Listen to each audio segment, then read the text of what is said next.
Wait, what really happened on February 14th, 1929? Let's take you back to the Roaring Twenties, an era defined by jazz, flappers, and unfortunately, prohibition. In the windy city of Chicago, a boiling pot of tension was simmering between two powerful underworld factions.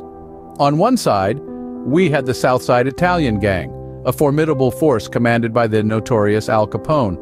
On the other, the Northside Irish Gang, led by the equally infamous George "Bugs" Moran. The city was their chessboard, and control over the lucrative alcohol trade, their prize. As the power struggle intensified, the streets of Chicago became a battleground, the violence escalating with each passing day. The animosity between these two titans of the underworld was reaching a fever pitch. The city held its breath, waiting for the inevitable explosion. Little did they know Valentine's Day of 1929 would bring more than just cards and chocolates. The stage was set for a bloodbath that would shock the nation. On that fateful morning of February 14th, the air was thick with tension and the scent of imminent danger.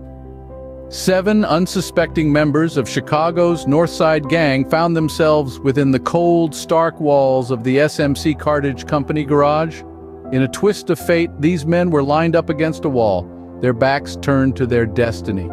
A quartet of unknown men, too cloaked in the deceptive guise of uniformed policemen, brandished the menacing forms of Tommy guns. Every detail of this chilling event was meticulously planned. Like a well-rehearsed play, the scene was set, the actors in position, and the script flawlessly executed. The deafening roar of the Tommy guns filled the garage, forever etching this moment into the annals of history.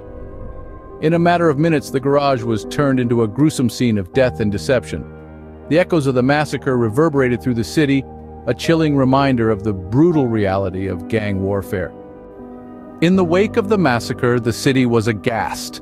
The grisly scene of 7 lifeless bodies sprawled on the cold floor of a nondescript garage sent shockwaves through the heart of Chicago. The police were immediately on the case, yet despite tireless investigation, they hit wall after wall. Public outrage surged, fingers were pointed, and yet no one was ever convicted for the crime. The consensus was clear: Capone's gang had orchestrated the bloodbath. But despite the whispers and rumors, the law could not pin the massacre on them. This stark failure of justice only fueled the public's disapproval of gangster activities, pushing them to demand action. The massacre served as a turning point, a catalyst that would eventually lead to Capone's downfall.